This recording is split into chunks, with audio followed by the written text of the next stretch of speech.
Olá, pessoal, sejam bem-vindos. Mais um encontro da nossa disciplina de Direito Civil 2, terceiro termo.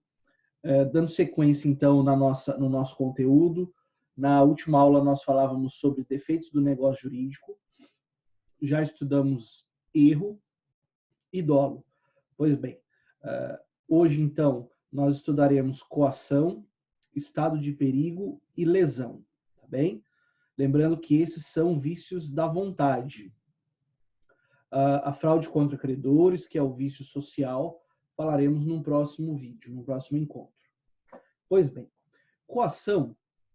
A coação está prevista lá no artigo 151 e seguintes do Código Civil, e é um vício que também influencia a vontade do contratante, tá? Então, como vocês já estudaram no penal, aqui não é muito diferente. A coação trata-se daquela ameaça, daquela pressão psicológica para que a parte celebre contrato ou que celebre contrato nessa ou naquela circunstância, tá bom? Pois bem, importante ter em mente aqui que a coação, o ato de coagir em si, não é vício da vontade. Mas o que é vício da vontade é o temor que a coação causa, tá certo? A perturbação psicológica advinda do ato de coagir, certo? Muito bom. Então, se você parar para analisar, a doutrina estabelece que a coação é o vício mais grave de todos, não é? Porque atua de forma a pressionar, a induzir o sujeito a declarar sua vontade, quando não queria, ou declarar de forma diferente daquela que gostaria. Bom, podemos falar direto, então, agora, das espécies de coação, tá? São 4 espécies. A primeira espécie é a coação absoluta, ou física, não é? Também chamada do latim de vis absoluta. Bom, a coação absoluta é justamente a força física empregada ou sobre o corpo do declarante da vontade. A doutrina traz como exemplo quando pega a mão da vítima, do coacto, e faz com que ele assine o contrato. Nesse aspecto, a coação, ela acaba usando o corpo da vítima como mero instrumento na coação física. E assim sendo, alguma parte da doutrina dizia que a coação absoluta, ou coação física, corporal, seria causa de nulidade do negócio jurídico. No entanto, a doutrina majoritária estabelece que a coação física, ela é, na verdade, uma atuação que surte efeitos não na declaração de vontade, porque isso nem existe. O que acontece é que a coação física ela surte efeitos nos elementos, nos requisitos de existência do negócio. Quer dizer, sequer existe declaração de vontade. Por isso que eu não posso falar numa declaração de vontade viciada na coação absoluta, porque sequer declaração de vontade existe. Repito, o corpo da vítima é usado como mero instrumento. Portanto, nós podemos dizer que quando o negócio é celebrado com coação física, o negócio jurídico sequer existe. Portanto, nós não vamos analisar aí validade do negócio jurídico. Não, nós vamos falar de inexistência do negócio jurídico. Tá bem? Pois bem. Por outro lado, nós temos a coação relativa ou moral, que é essa prevista no artigo 151 e seguintes do Código Civil. A coação relativa ou moral, também chamada de vis compulsiva, é aquela que atua na declaração de vontade. Então, aqui eu posso falar que existe manifestação de vontade, no entanto, essa manifestação de vontade é viciada pelo temor causado pela coação. Tá certo? Muito bom. Só que a gente tem que lembrar que na coação, sempre na coação relativa, moral, sempre existe uma alternativa para a vítima, para o coacto, que é celebrar o negócio jurídico viciadamente ou não celebrá-lo e, eventualmente, sofrer o mal que é o conteúdo da ameaça, não é da coação psicológica que está sendo impingida ali no caso concreto. Então, por exemplo, quando o bandido se aproxima de uma vítima e aponta uma arma de fogo e diz, me dá sua bolsa ou eu te mato, veja, apesar de ser um exemplo um pouco esdrúxulo, não é? A vítima efetivamente pode escolher não dar a bolsa. Claro que o medo de ser alvejada com um tiro vai fazer com que ela entregue, mas friamente falando, ela tem a escolha, tá? Com relação à coação moral relativa, nós vamos discorrer com maior detimento, né? Então, por enquanto, só isso que eu vou dizer a respeito dela. Aí nós temos também a coação principal e a coação acidental. Embora o código não faça distinção, a doutrina o faz. Então, lá como no dolo que nós aprendemos, lá nós tínhamos o dolo principal e o dolo acidental. A ideia é muito semelhante. Aqui eu tenho coação principal. A coação principal é a causa determinante do negócio. Leia-se. Não fosse a coação psicológica, moral, não seria celebrado o negócio. Certo? Em contraponto, existe a coação acidental, na qual o negócio já seria celebrado, porém não nas condições sob as quais foi celebrado. Então, a vítima não é coagida a celebrar o negócio, mas ela é coagida a aceitar alguma condição dentro do negócio que lhe prejudique. Por exemplo, juros extorsivos, não é? Ou uma condição de pagamento muito prejudicial e dados acessórios em geral. Então, essa é a coação acidental. Ótimo. A partir de agora, tudo que eu for falar vai ser sobre coação moral ou relativa, também chamada do latim de vis compulsiva. Tá? Então, vamos lá. Requisitos da coação. Eles estão no artigo 151. O artigo 151 estabelece o seguinte: a coação para viciar a declaração de vontade há de ser tal que incuta no paciente ou a vítima fundado temor de dano iminente e considerável à sua pessoa, à sua família ou aos seus bens. Então, nós vamos pegar esse artigo 151 agora e vamos estudar os requisitos da coação, sem os quais não se configura esse defeito do negócio jurídico. Pois bem, o primeiro requisito importante, doutrinária e legalmente mencionados, é que deve ser a causa determinante do negócio, ou do ato, enfim. Então, eu tenho que ter uma relação de causalidade. Eu estou falando aqui da coação principal. Quer dizer, não fosse a coação, não teria sido realizado negócio jurídico. Então, esse é o primeiro requisito. Claro que vai depender da parte, quando buscar a anulação do negócio, a parte prejudicada, demonstrar que houve essa preponderância, não é? Essa realização do negócio sob coação. Tá? Então, o ônus da prova é da parte. O segundo requisito deve ser grave. Quer dizer, a coação para viciar a manifestação de vontade tem que ser uma que incuta na vítima fundado temor. Então, ela precisa ser uma coação considerável. O mal prometido tem que ser um mal considerável. Não é qualquer ameaça que vai configurar coação, certo?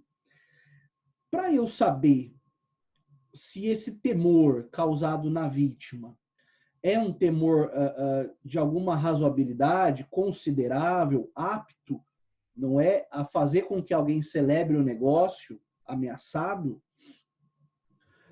existem dois critérios. Num primeiro momento, pensou-se naquele critério do homem médio, onde eu pego a ameaça e insiro numa média da população para saber se qualquer outra pessoa se sentiria ameaçada com aquela promessa de mal grave. No entanto, esse conceito ele é falho, porque ele coloca no mesmo caldeirão situações que, no caso concreto, são diversas, não é? Por isso que o mais indicado, e está lá no artigo 152, né, do Código Civil, o mais indicado é medir essa coação de acordo com as características da vítima daquele caso concreto. Porque senão, o que é ameaçador para uma pessoa pode não ser para outra. Não é? A ameaça causada a uma pessoa do sexo masculino, adulto, saudável, pode não ameaçar essa pessoa, mas, por outro lado, se for com relação a uma mulher, a um idoso, a um doente, a uma pessoa de menos experiência, isso pode efetivamente causar esse fundado temor. Daí a importância de aplicarmos o critério concreto, levando em considerações as características da pessoa no caso concreto. Certo? Muito bom.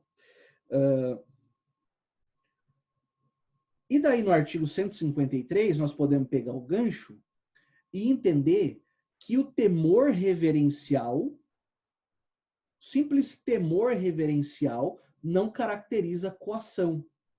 O que seria esse temor reverencial? Uma relação de uma espécie de subordinação que a pessoa sinta em relação a outra.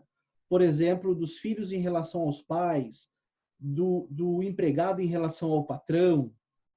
Não é? Essa simples subordinação, esse simples temor reverencial, não gera coação. Claro, desde que não haja nenhuma promessa de mal injusto, de mal grave, não é? Mas simplesmente, eu vou fazer o negócio porque isso vai agradar os meus pais, isso não quer dizer que a pessoa está sob coação, mas ela está simplesmente num estado psicológico no qual ela acredita que precisa agradar alguém. Isso não serve para caracterização da coação. O terceiro requisito, além de ser, então, causa determinante do ato, de ser grave, ela também tem que ser injusta. Bom, o que seria uma ameaça injusta? É uma ameaça que vai contra o direito, uma ameaça de atuação antijurídica que vai causar prejuízo para a pessoa da vítima, para a família da vítima ou para os bens da vítima. Certo? Então, veja, quando eu digo, por exemplo, se o meu devedor, eu digo para o meu devedor assim, se você não me pagar, eu vou protestar esse título no cartório. Isso não é ameaça de mal injusto, porque protestar o título em cartório é uma faculdade que o credor tem perante o seu devedor quando este está em mora. Tá certo? Agora, se eu digo, se o sujeito não celebrar determinado negócio, eu vou matar a família dela, isso aí passa a ser um mal injusto. Se eu digo, se não celebrar o negócio, eu vou tacar fogo na sua casa, isso é um mal injusto. Tá claro? Maravilha. O quarto requisito, turma, tem que dizer respeito a dano atual ou iminente. Está lá na literalidade do artigo 151. Então, o mal tem que ser grave, injusto, atual ou iminente. Bom, atual é o que está acontecendo. Iminente é aquele que está prestes a acontecer. Certo? E, além de tudo, ele tem que ser inevitável. A única forma de evitar esse mal é celebrando o negócio. Então, veja, o que o código quer é que a vítima esteja sob um mal inevitável que está acontecendo ou muito próximo de acontecer. Nós não podemos usar aqui um mal que vai acontecer daqui a um longo período de tempo, porque daí a vítima poderia se servir dos meios legais, não é? E até porque não policiais, no caso, para se livrar dessa ameaça. Mas eu repito, o que o código estabelece como coação é aquele mal cuja a única forma de evitá-lo é celebrando o negócio jurídico. Certo? Quinto requisito: deve constituir ameaça de prejuízo à própria pessoa, do coacto ou da vítima, do paciente, a pessoas da sua família ou aos seus bens. Importante lembrar que família aqui é um conceito extensivo, tá claro? Que também, de acordo com o parágrafo único do artigo 151, né, ele vai ser analisado no caso concreto. Então, vai depender dos laços de afetividade, de afinidade que a vítima tem com a pessoa que foi ameaçada, de forma que, se demonstrado que são vínculos muito próximos, então, efetivamente, essa ameaça causou fundado temor. Agora, se eu não consigo demonstrar esses laços, aí então não tem um requisito. Não havendo um dos requisitos, não há coação. Muita gente pergunta, mas e o amigo? Mas e o compadre, a comadre, né? Nesses vínculos aí, muito mais de afinidade do que de parentesco. Tudo depende do caso concreto, turma. Ah, mas e o namorado, o noivo? Né? Isso vai depender do caso concreto. E essa demonstração de proximidade que eu lhes falei. Tá certo? Então, isso, turma, é coação. Nós estamos diante de uma pressão, de uma ameaça psicológica que faz com que a vítima celebre negócio jurídico quando não queria, tá? E essa ameaça, esse mal, ele deve ser, então, causa determinante, deve ser grave, deve ser injusta, atual ou iminente, e a própria vítima ou pessoas da sua família ou aos seus bens. Importante lembrar, para que a gente possa arrematar esse tema da coação, é a ideia referente à coação realizada por terceiro, tal qual como nós falamos de dolo de terceiro no último encontro. Então, veja, é possível que parte A e B venham a celebrar negócio jurídico, mas porque houve coação por parte do terceiro em relação a uma dessas partes. E daí a solução jurídica trazida pelo Código Civil, no artigo 154 e no artigo 155, é a seguinte. Bom, se o beneficiário do negócio não sabia da coação do terceiro, o negócio se mantém rígido, ele subsiste. No entanto, a parte prejudicada, aquela que foi coagida, tem o direito de pleitear as perdas e danos que sofreu. Porque, veja, nem a parte beneficiária, quer dizer, a parte beneficiária não sabia da coação. Agora, se a parte beneficiária e o coator estão juntos, mas quem faz a coação é só o terceiro, aí o que acontece? Como eles estão ambos de má fé, o direito civil dá a seguinte solução. É nulo o negócio jurídico, não é? Ele é anulável, porque vai depender sempre da atuação da vítima provocar o poder judiciário. Ele é anulável e, uma vez sendo desfeito, existe uma responsabilidade solidária entre o beneficiado e o terceiro coator. Quer dizer o quê? A vítima pode cobrar o prejuízo integral, tanto da parte beneficiada quanto do coator. Tá certo? Porque ambos estão de má-fé.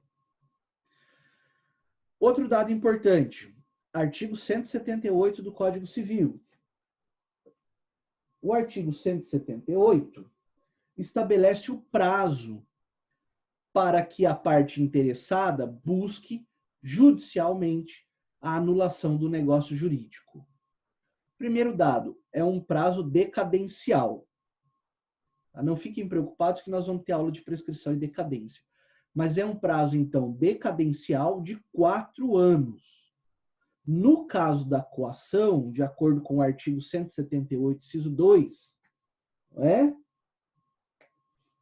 inciso 1, perdão, 178, inciso 1, no caso de coação, o prazo de 4 anos começa a correr depois que cessada a coação.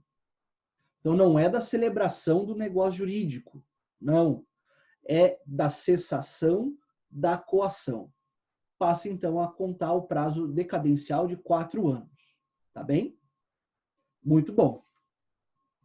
Com isso, então, nós terminamos o assunto relativo à coação. Tá? Agora nós vamos falar o próximo defeito. Previsto no artigo 156, é o defeito do estado de perigo. Tá bem? Bom, o que é o estado de perigo? É quando uma pessoa, na premente necessidade, quer dizer, na urgente necessidade de salvar a si próprio ou pessoa de sua família, pratica negócio jurídico manifestamente desproporcional. Ou seja, essa pessoa que quer salvar-se ou pessoa da sua família pratica um negócio jurídico recebendo, suportando enorme prejuízo. É claro que essa situação de perigo, essa necessidade de salvamento, tem que ser conhecida da outra parte. Então, porque do contrário, a outra parte está de boa fé, não é? Mas se a outra parte sabe da necessidade de salvamento e tomando uma posição de vantagem no negócio jurídico, acaba enriquecendo ilicitamente às custas do outro. Tá certo? Então vamos lá. Configura-se o estado de perigo quando alguém, premido da necessidade de salvar-se, ou a pessoa de sua família, de grave dano, então de um perigo muito grave, conhecido da outra parte, assume obrigação excessivamente onerosa. Isso é estado de perigo, tá? Aí, exemplos a gente pode navegar pela doutrina e achar vários. Já que eu falei de navegar, você imagina o exemplo do náufrago. Ele precisa salvar a própria vida, ele está ali numa premente necessidade de salvar-se. E nessa premente necessidade de salvar-se, ele aceita celebrar negócio jurídico, por exemplo, ele faz uma doação para o seu suposto salvador, ou ele aliena bem com valor muito abaixo do valor de mercado para o seu salvador, para que assim possa escapar dessa situação de perigo. Tá bem?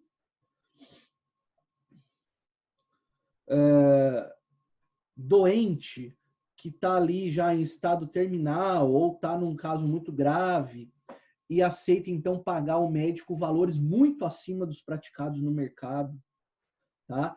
Você pode dizer até que aquele cheque calção que alguns hospitais exigiam, não é? Agora já foi decidido que isso não pode ser feito, mas antigamente se exigia cheque calção para poder iniciar o atendimento da pessoa. Quer dizer, imagina a pessoa que está ali acidentada, né? Aí vem lá o pai com o filho todo arrebentado num acidente entre a vida e a morte. É claro que ele vai oferecer esse cheque, não é? Embora seja uma conduta hoje já sedimentado, assentado, que é ilícita. Muito bom. Como sempre, nós vamos fazer esse artigo 156 se transformar em várias partezinhas para que a gente possa entender o todo, tá certo? Então, nós temos aí elementos do estado de perigo. Então, são 6 elementos, tá? Mas todos eles muito simples de se entender. O primeiro elemento precisa estar aí presente uma situação de necessidade. Então, a situação de necessidade é o estopim, não é? Do estado de perigo. É um pressuposto inarredável, inafastável, tá? Quer dizer, essa necessidade é o que justifica que a vítima tenha celebrado esse negócio com manifesta desproporção, com manifesto prejuízo.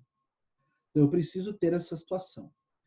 A segunda, além de ser uma situação de necessidade, essa necessidade é de evitar um dano grave e um dano atual. Então, a pessoa está, ou alguém da sua família, encontra-se num estado de perigo, numa possibilidade de dano muito grave, que só pode ser afastado com a celebração do negócio manifestamente desproporcional. Certo? É claro que essa situação ela é analisada caso a caso. Eu preciso olhar para a situação concreta e analisar se ali havia uma situação de dano grave e atual. A possibilidade de acontecer um dano grave e atual, que só não aconteceu porque a parte celebrou o negócio com um manifesto prejuízo, tá?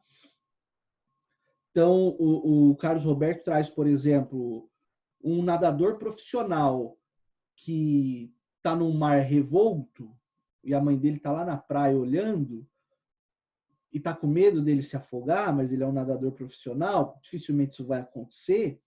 Se ela celebra negócio com manifesto prejuízo, me parece que falta aí o requisito do dano atual e grave.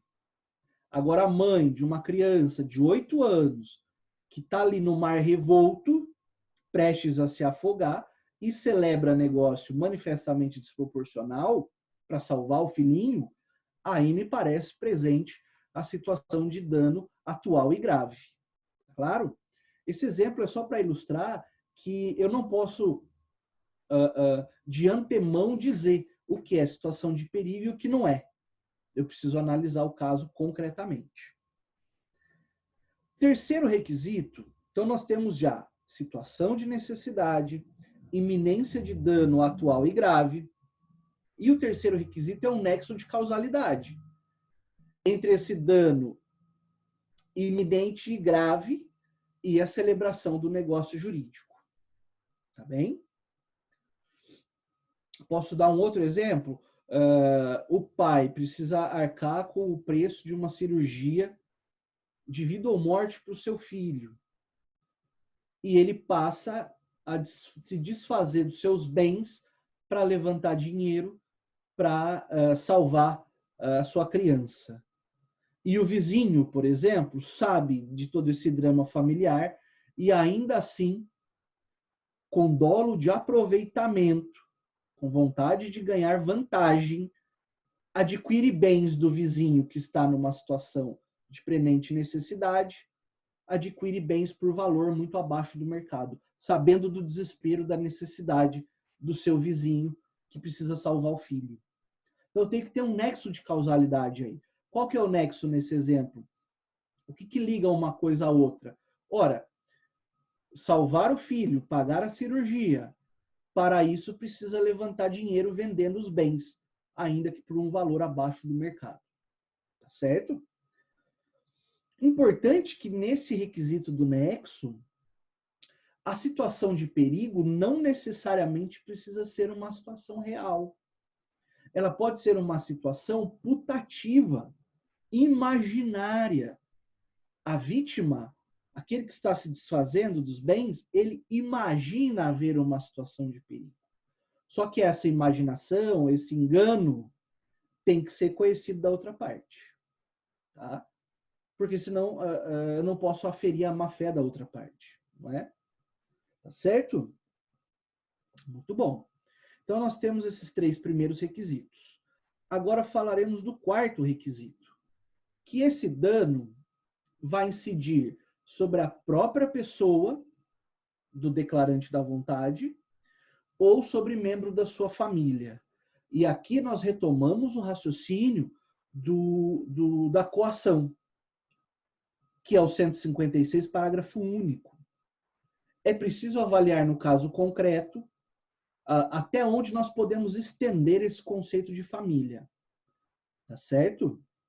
Ou de pessoas próximas do declarante da vontade, desde que haja comprovação de proximidade, de afinidade, de afetividade entre essas pessoas.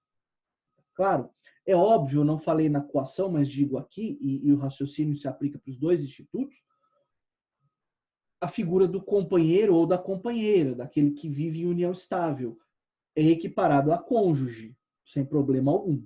Tá? O quinto requisito, conhecimento do perigo pela outra parte, como nós já havíamos assentado, mas só para agora sistematizar. A outra parte, aquela que tem a vantagem, aquela que enriquece ilicitamente, precisa conhecer a situação de necessidade daquele que declara a vontade e aceita o prejuízo. Tá? É aquilo que a gente pode chamar, então, de dolo de aproveitamento. Isso tudo, você pode me perguntar, poxa vida, mas e a liberdade? A liberdade contratual, a liberdade negocial? Se uma parte quis vender os bens por um valor muito ínfimo, muito abaixo do mercado, azar dela. Livre-arbítrio, né? Cadê a liberdade contratual? Cadê a autonomia da vontade? Eu vou te lembrar que o Código Civil de 2002, escrito lá pelo Miguel Reale, ele é pautado num princípio muito importante, que é o princípio da eticidade. As relações interpessoais, negociais, contratuais, ela precisa ser pautada, antes de mais nada, na ética e na boa-fé. Então, não é assim, dane-se o cara. Pelo menos ele vai juntar o dinheiro que ele precisa para salvar a si próprio ou alguém da família, para afastar a situação de perigo. Eu vou te dizer que não, porque eu não posso, o Código Civil, o ordenamento como um todo, ele não pode se pautar por uma ampla e irrestrita liberdade que, afinal de contas, vai gerar prejuízo desmedido para alguém, não é? Então, essa ética e boa-fé, ela não é só do Código Civil, ela é do direito como um todo. Se você lembrar lá dos princípios gerais do direito, você vai ver que tem um que é chamado dar a cada um o que é seu, não é? Na medida da ética e da boa-fé. Muito bom. E daí o último requisito, o número 6, é o requisito da assunção, quer dizer, assumir obrigação excessivamente onerosa, como nós temos falado aqui exaustivamente. Porque se a negociação for por um valor que possa ser considerado razoável, aí eu não estou falando de estado de perigo. Há que ser, como a própria lei diz, manifestamente desproporcional. Muito desproporcional. Muito além daquilo que é aceitável, daquilo que é razoável. Tá certo? Como é que nós vamos saber isso? Olhando para o caso concreto. Não é? Mas penso que um bem que vale 100, e daí a vítima, por assim dizer, precisando levantar dinheiro, vende por 20, me parece manifestamente desproporcional. É um exemplo um pouco tosquinho, mas só para você ter alguma noção. Mas é importante que você tenha em mente que vai depender do caso concreto. Cada caso vai mostrar. Tá? Quais são os efeitos que o estado de perigo traz? Não é? O efeito mais importante é a anulabilidade do negócio jurídico. De forma que o artigo 178, inciso 2 do Código Civil estabelece um prazo de 4 anos para que a vítima busque a anulação do negócio jurídico. E quando o juiz anula o negócio jurídico, as partes voltam ao estado que estavam antes da celebração do negócio. É o famoso status quo ante. O vendedor, o alienante, volta ao estado patrimonial que estava anteriormente e o adquirente, o comprador, volta ao estado patrimonial que estava anteriormente. Nós, dessa forma, impedimos o enriquecimento ilícito. Tá bem? Só que a doutrina diz que essa anulabilidade do negócio, ela cabe quando o estado de perigo é causa determinante do negócio. Porque se o estado de perigo incide sobre circunstâncias outras do negócio jurídico, como se fosse um estado de perigo acidental, aí eu resolvo em perdas e danos. Certo? Muito bem.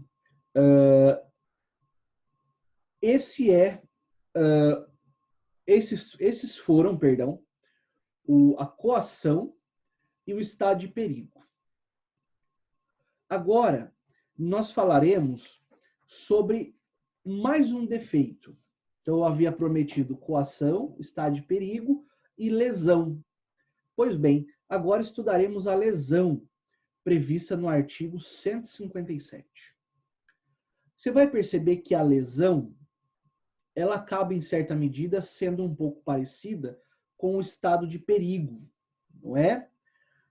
Mas é importante notar a diferença entre os dois, no sentido de que no estado de perigo, busca-se salvar a própria pessoa do declarante ou familiares. Na lesão, embora eu possa falar de uma necessidade, não é uma necessidade de salvamento pessoal, é uma necessidade de contrato, mas que não, repito, não se dedica a salvar alguém. Tá? Eu posso falar, talvez, de salvar uma pessoa jurídica, não é? Mas nunca de salvar uma pessoa natural na lesão. Certo? Vamos lá, então. Eu vou fazer a leitura do 157 e daí nós vamos dissecando o artigo como de costume. Ocorre lesão quando uma pessoa, sob premente necessidade, repito, não é necessidade de salvamento, são necessidades outras, sob premente necessidade ou por inexperiência, se obriga à prestação manifestamente desproporcional ao valor da prestação oposta. E daí tem os parágrafos que vamos ver na sequência.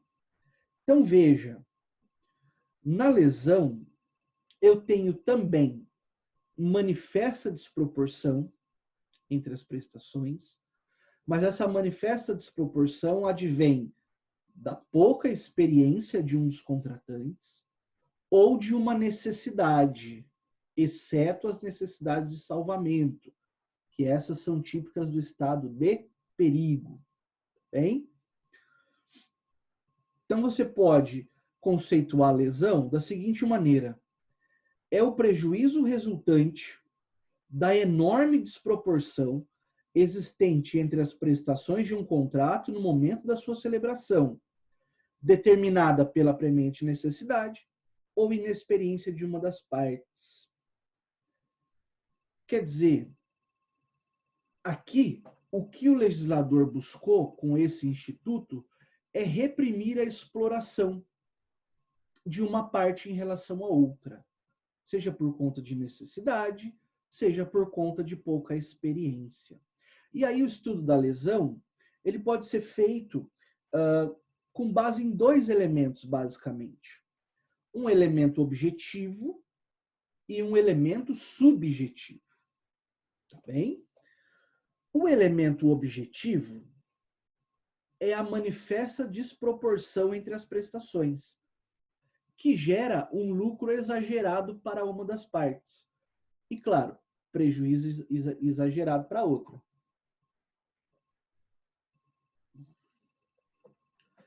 Então, essa desproporção, ela pode ser alvo essa desproporção ela pode advir do desrespeito a determinados parâmetros legais, por exemplo, juros de 1% ao mês, previstos no Código Civil. A parte, por pouca inexperiência ou pela necessidade de celebrar o negócio, aceitam juros de 2,5% ao mês. Não é? Então, eu estou aí afrontando o próprio direito posto, o próprio ordenamento jurídico. Ou pode ser um conceito aberto, não é? Pode advir aí de circunstâncias outras do negócio. O importante é que haja desproporção, demonstrado no caso concreto, claro. Então, vai caber ao juiz, diante do caso concreto, decidir se há desproporção ou não. Quando que eu vou... Qual é o marco temporal, melhor dizendo, qual é o marco temporal para que eu possa assumir se há desproporção? Né? É o momento da celebração do negócio, e não o momento do ajuizamento da ação anulatória. Não é? Vou dar um exemplo, negócio celebrado em dólar, com o índice de variação do dólar. Quando foi celebrado, vamos supor, o dólar estava R$3. Hoje, o dólar chega já a 5 e pouco, salvo o melhor juízo. Isso acaba gerando uma desproporção. Mas o que interessa saber é, quando foi celebrado, o negócio era proporcional? Se a resposta é positiva, não há que se falar no Instituto da Lesão. Agora, se a resposta é negativa, olha, quando foi celebrado o negócio, ele já era desproporcional de largada. Aí, eu posso falar em coação. Professor, mas como é que fica esse negócio celebrado em dólar e agora a variação foi tamanha que gerou uma desproporção nas prestações? Nesse caso, eu não vou falar em ação anulatória do negócio. Eu vou falar numa revisão contratual, que é algo mais plausível, não é? Tá certo? Então, repito, para o requisito objetivo manifesta desproporção, ele é mensurado quando da celebração do negócio e não por conta de circunstâncias posteriores, tá bem? E o segundo elemento, perdão, o segundo elemento é a inexperiência da parte ou a premente necessidade. Premente necessidade do lesado, desculpa.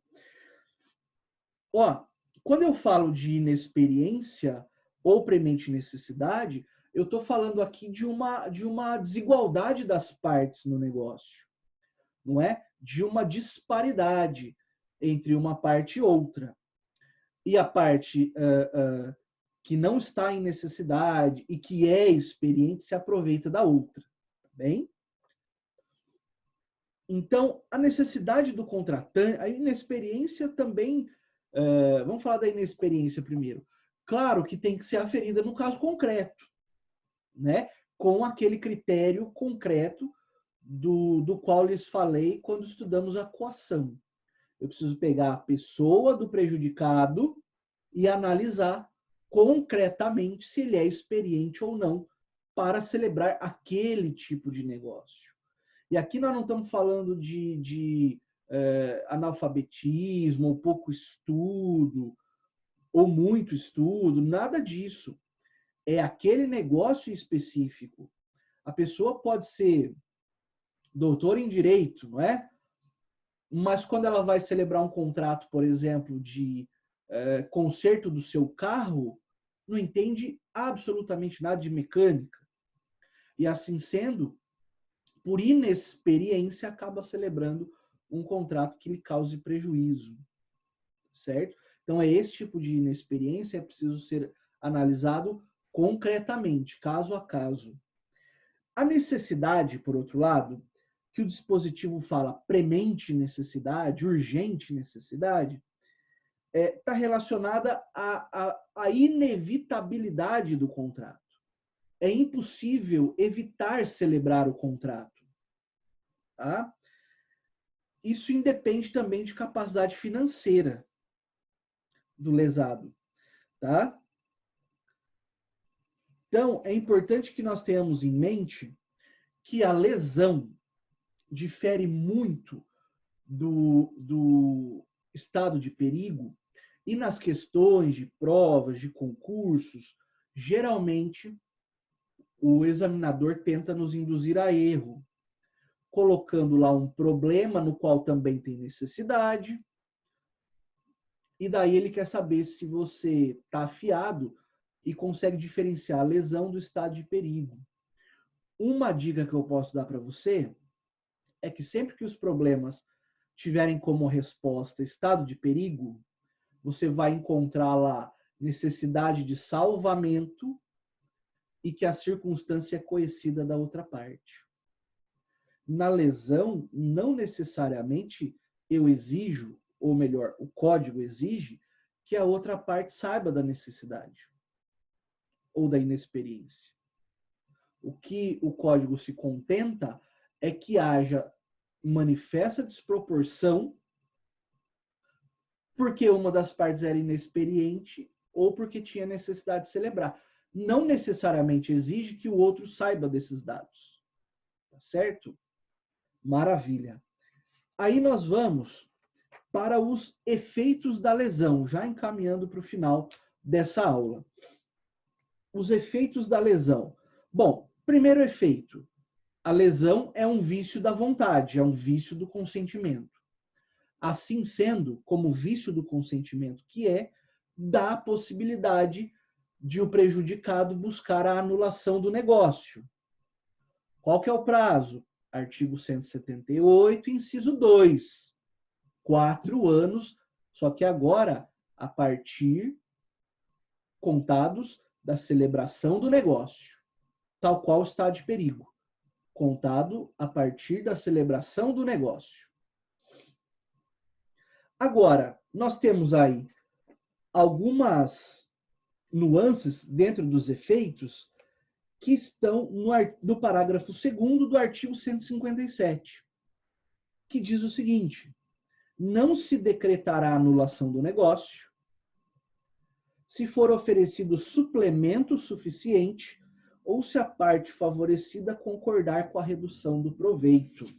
Então, por conta do princípio da conservação dos contratos, da conservação dos negócios, o Código Civil estabelece o seguinte: olha, se a parte beneficiada, lembra, desproporcionalmente beneficiada, concordar em reduzir o seu ganho, que já é desproporcional, em benefício do prejudicado, então o juiz não deve anular o negócio. Ele deve só reajustar as prestações.